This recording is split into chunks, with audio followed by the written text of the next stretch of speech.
It started on a night when the moon refused to shine. The streets were empty, soaked in quiet darkness. And every lamp that should have glowed flickered out one by one. I was walking home from work, exhausted, the sound of my footsteps echoing against the cobblestones.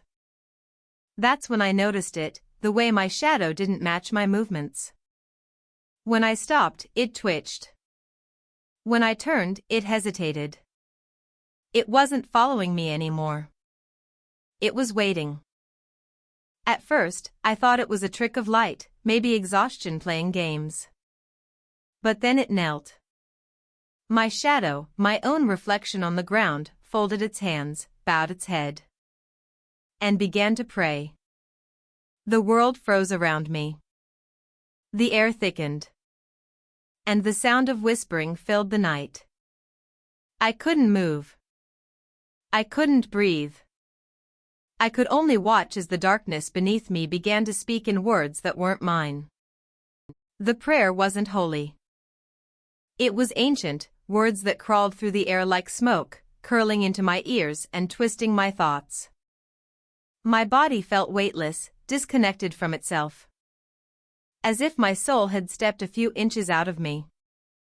I fell to my knees, watching as the shadow continued to mutter. And though I couldn't understand the language, I knew what it meant. It was begging for forgiveness. But forgiveness for what? I'd lived a normal life, made mistakes, sure, but nothing worth a curse whispered by darkness itself. The shadow raised its head slowly.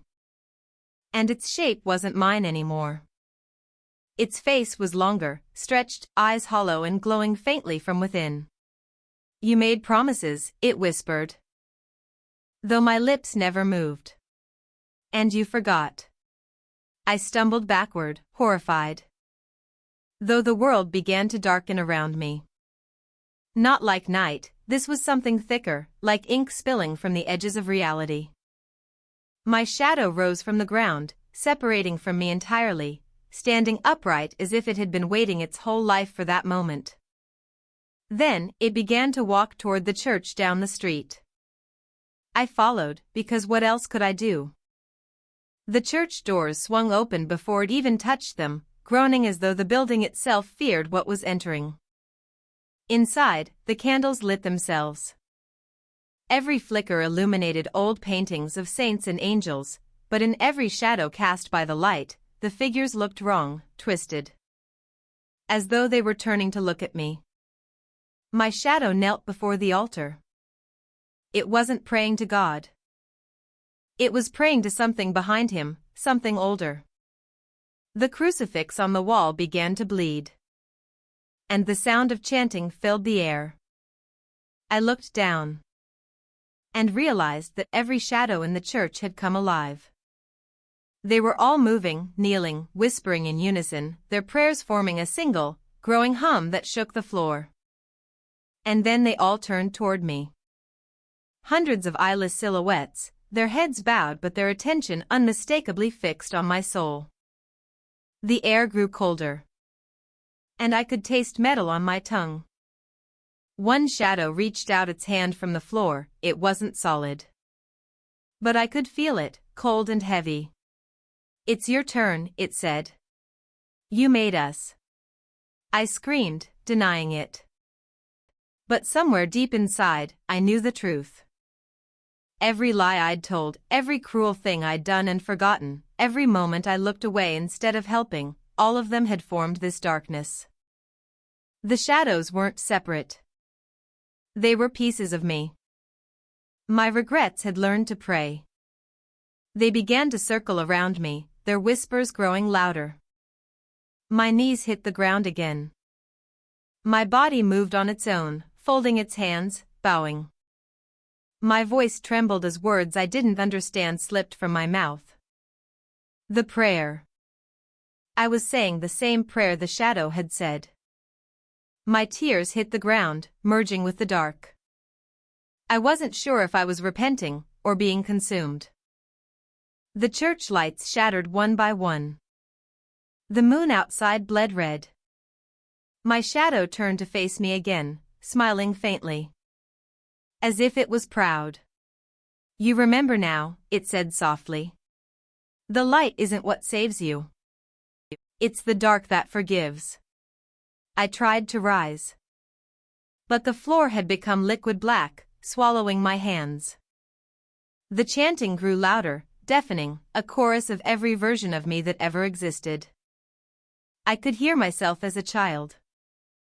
As a sinner. As a dreamer, all praying, all begging. My vision blurred as my reflection melted into theirs. And then, silence. The church was empty again. I stood in the center, drenched in sweat, shaking. My shadow lay still beneath me, normal again. But I could still hear faint breathing, coming not from me, but from below the ground. When I left the church, the night was quiet, almost peaceful. The street lamps glowed again. But as I walked home, I noticed every shadow I passed stopped for a second. They bowed. They prayed. Not to God, but to me. That night, when I tried to sleep, I saw them again, lined up along my bedroom walls, flickering and kneeling.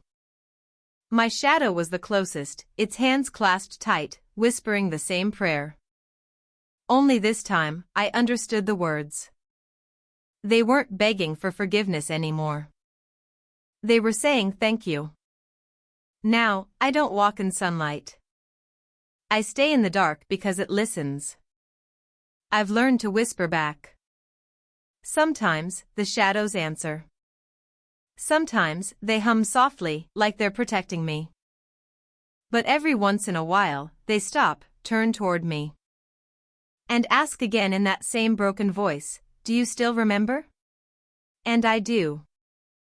Because when shadows began to pray, I learned that every sin has a soul, and sometimes, that soul comes home to worship what created it.